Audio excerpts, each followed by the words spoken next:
Olá a todos.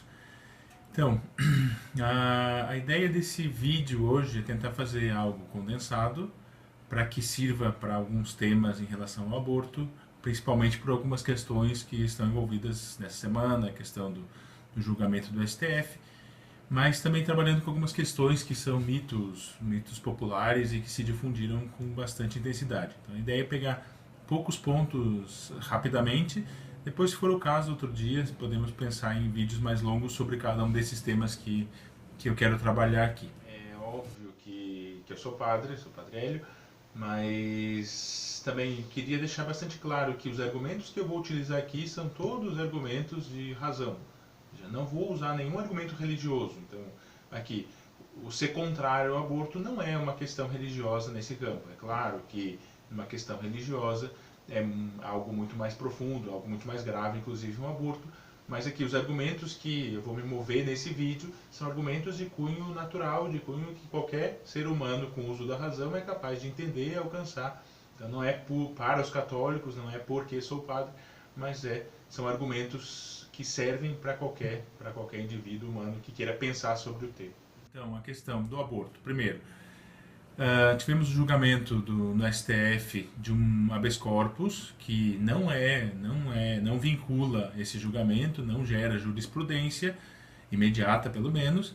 É lógico que alguns juízes, com base nesse julgamento, podem começar a julgar o aborto como não sendo crime, porque 3 dos 5 ministros da primeira turma do STF disseram que não era crime. Então, com base nesse julgamento, podem dizer não é crime e julgarem desse modo, ok? Mas não gera uma jurisprudência imediata. E é claro que essa questão pode ser levada até o STF, o plenário do STF, e depois sim, no plenário, então, acabar sendo julgado. Isso eu quero falar um pouco no final. A questão que me preocupa mais e motivo desse vídeo é porque semana que vem, no dia 7, nós temos outra votação no STF sobre a questão do aborto de mulheres que contraíram o Zika vírus durante a gestação. Então, esse é um problema que realmente, aprovando esse tipo de aborto, se aprova o aborto de várias outras doenças que nós vamos ver depois, mais pro final do vídeo. Então, a primeira questão que eu queria trabalhar nesse vídeo que é o que se difunde profundamente, as pessoas estão profundamente contaminadas com esse argumento. O aborto é um problema de saúde pública. Eu sou contra o aborto, mas sou a favor da legalização, porque o aborto é um problema de saúde pública, o aborto é um problema que as mulheres pobres, as mulheres negras estão morrendo porque quem tem dinheiro faz aborto e quem não tem dinheiro morre por causa do aborto. Esse argumento no Brasil é completamente falacioso, ou seja, uma falácia é uma mentira que se divulga como verdade. É completamente falacioso porque se incham os números para tentar criar um problema de saúde pública que não é realmente um problema de saúde pública. Ou seja, se diz que no Brasil se cometem 1,5 milhão de abortos, tem números que dizem que 200 mil mulheres, inclusive já teve alguns, inclusive ministros, que falaram que 1 milhão de mulheres morrem por causa do aborto ilegal no Brasil. Se houvesse 1 milhão de mulheres que morressem só por causa do aborto, só por causa do aborto, pois a população estaria diminuindo, a população brasileira.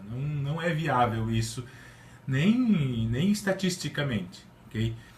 E os dados de onde surgem? De lugar nenhum.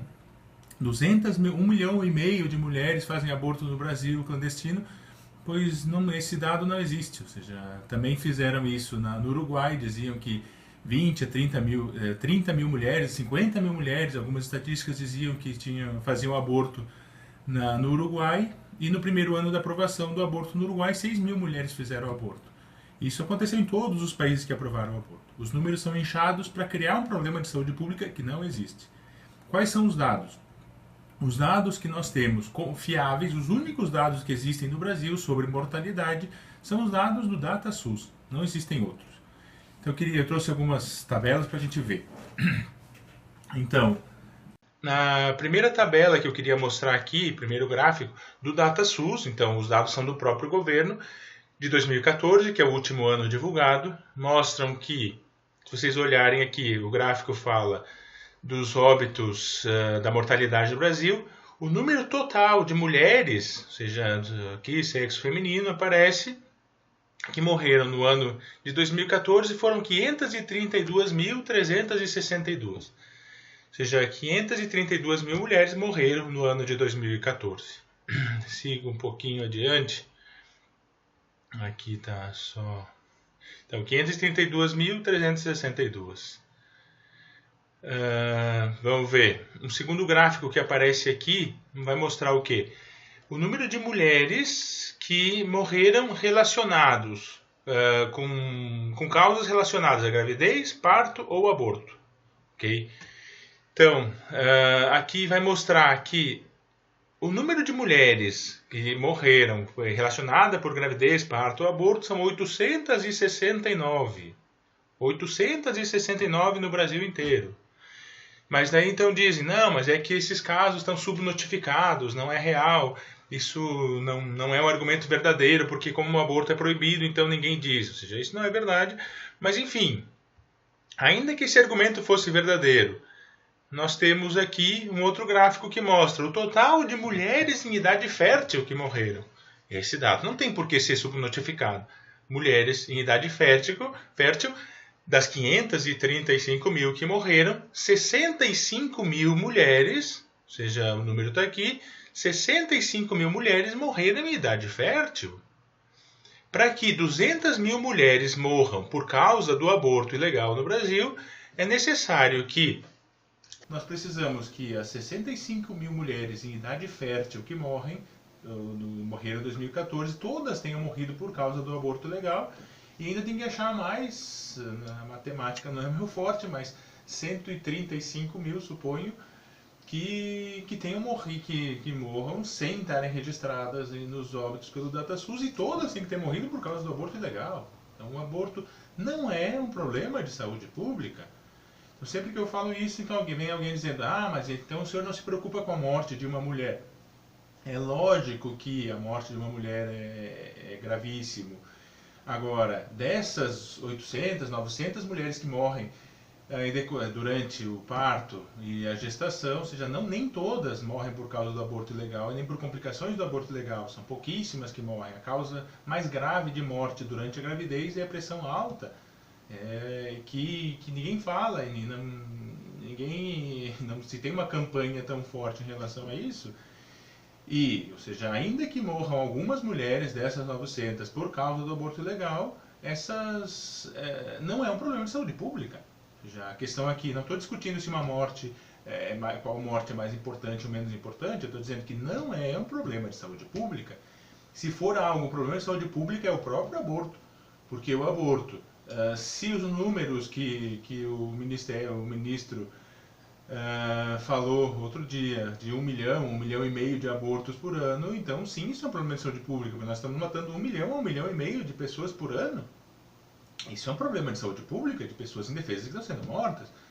Depois, podem pegar toda a revisão de literatura e ver, ou seja, a porcentagem imensa, muito maior, e tem dados aqui, tem vários estudos mostrando isso de mulheres que fizeram aborto, a porcentagem de mulheres que fizeram aborto provocado e as que não fizeram, as que precisam de tratamento psiquiátrico, de acompanhamento por causa de depressão, que precisam de ajuda médica ao longo da sua vida, são porcentagens de 138% a mais, muito maior do que as mulheres que nunca cometeram aborto. Então isso sim é um problema de saúde pública. O aborto é um problema de saúde pública.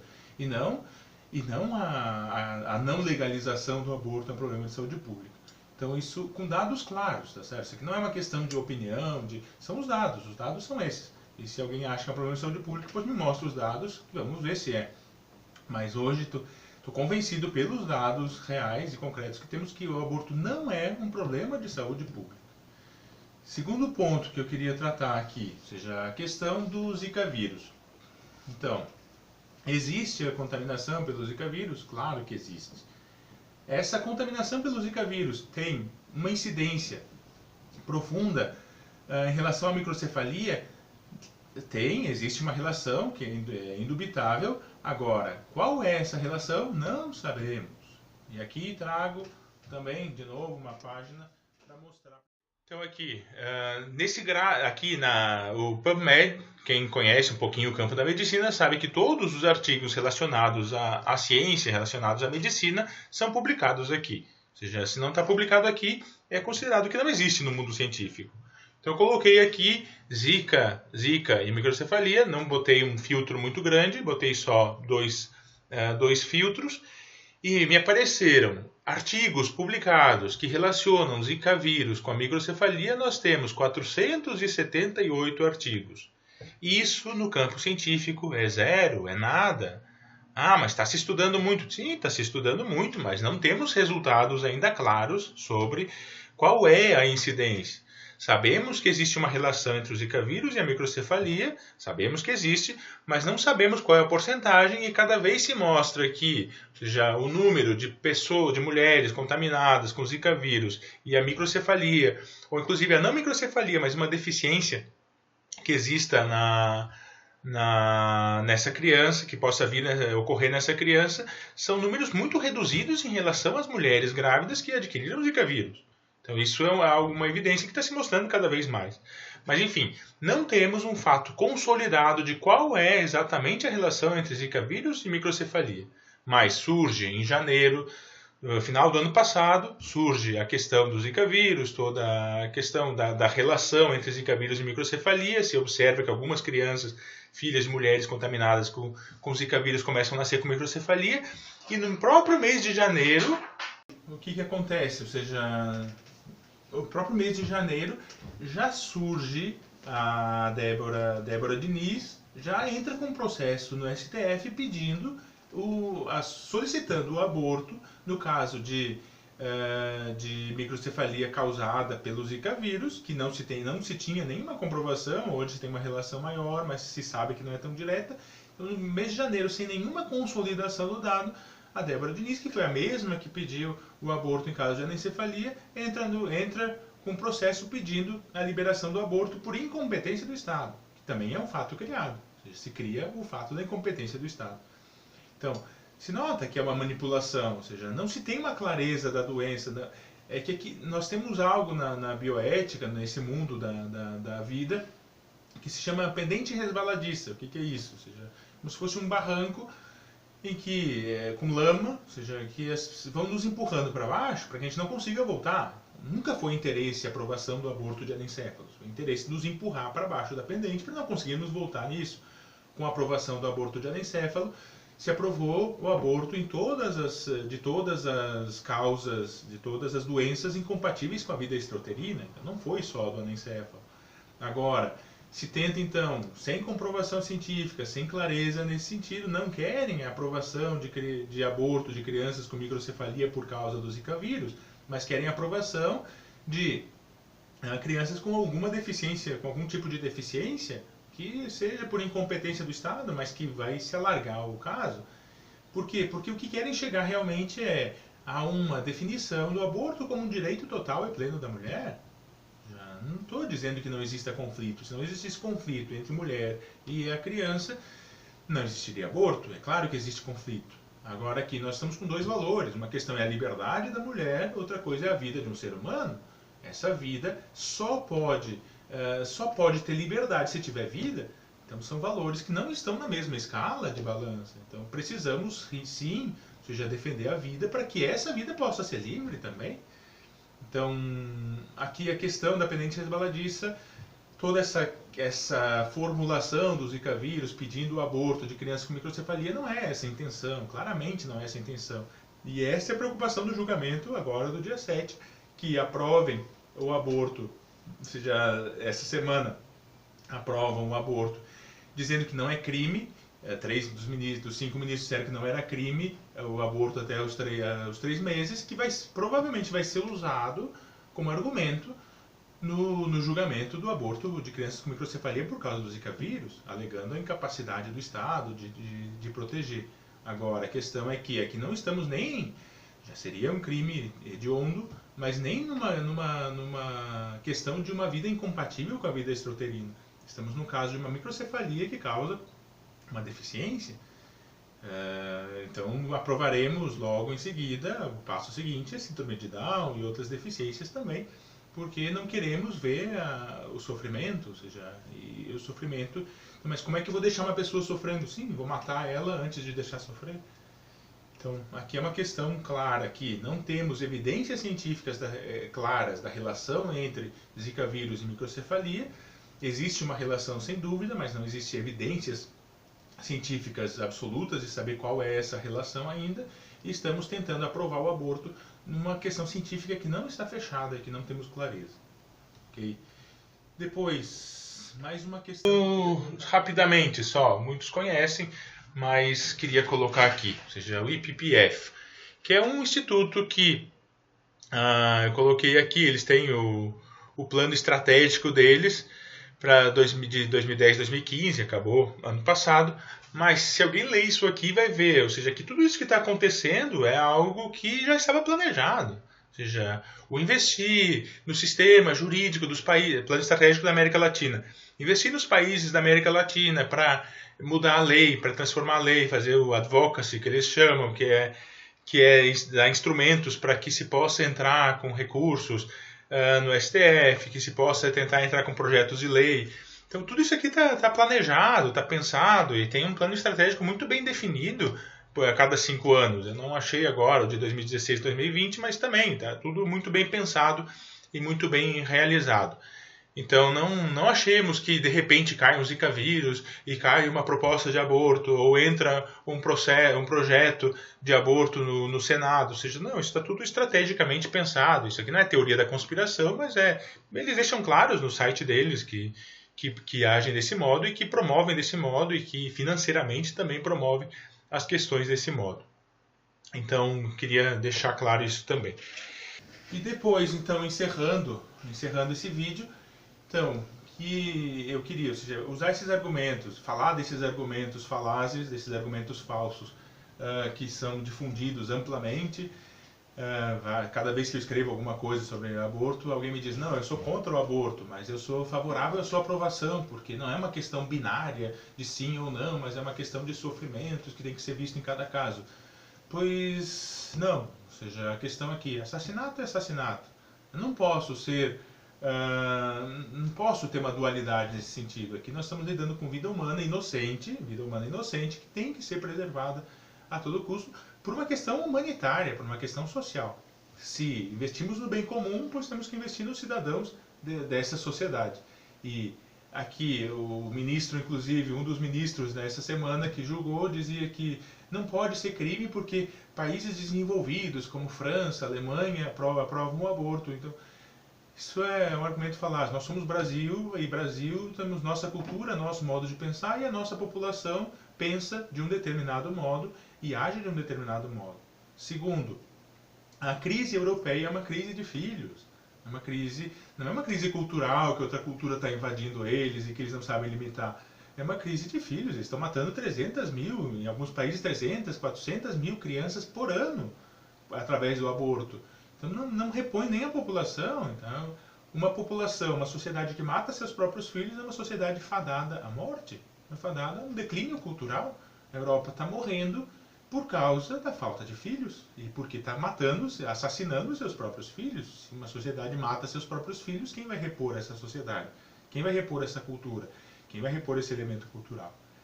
Então terminando esse vídeo, peço que mobilizemos realmente, profundamente as pessoas nas redes sociais, nos âmbitos, todos os âmbitos que tivermos, através de e-mail, através de telefone, através do que for, mas que façamos uma pressão social real e profunda em relação ao aborto nesses dias, porque podemos sim, semana que vem, dormir com um aborto proibido do Brasil e acordar com um aborto legalizado. A legalização, já vi em outros países, acompanhei muito profundamente no México, mas em outros países que aconteceram também se pode estudar, ou seja, a legalização é brutal na questão moral do aborto. Ou seja, o fato de ser legal, alguns interpretam que se torna moral. E, como eu disse antes, ou seja, o Uruguai diziam que tinha 30, 50 mil abortos por ano, e quando foi aprovado, no primeiro ano de aprovação, deu 6 mil. Então, é que dizem alguns, não, mas é que a legalização diminui o número de abortos. Ou seja, o argumento é tão ridículo como os números inchados que faziam antes. Agora, também é verdade que um ano depois, ou seja, sempre em todos os países que aconteceu a liberação do aborto, aumenta em 20% por ano, normalmente. A Espanha já estamos com, já chegou a 300 mil abortos ao ano, ou seja, num país de 40 milhões de habitantes. É muita coisa. Então, nos mobilizemos, é o momento real de mexermos, de não permitirmos que essa lei seja aprovada. Não é uma lei agora, mas que façamos pressão popular para que não seja julgado desse modo e para que o parlamento, sim, que é passível de pressão social, porque são nossos representantes, não é uma intervenção da igreja no Estado, mas porque são nossos representantes e nós pensamos assim, repito, com argumentos puramente humanos, não foi colocado aqui nenhum argumento religioso, com esses argumentos possamos realmente mobilizar a sociedade no sentido de bem comum, de cuidar da nossa sociedade, de cuidar dos nossos filhos e de termos uma sociedade mais humana, mais fraterna e realmente responsável pelos seus filhos.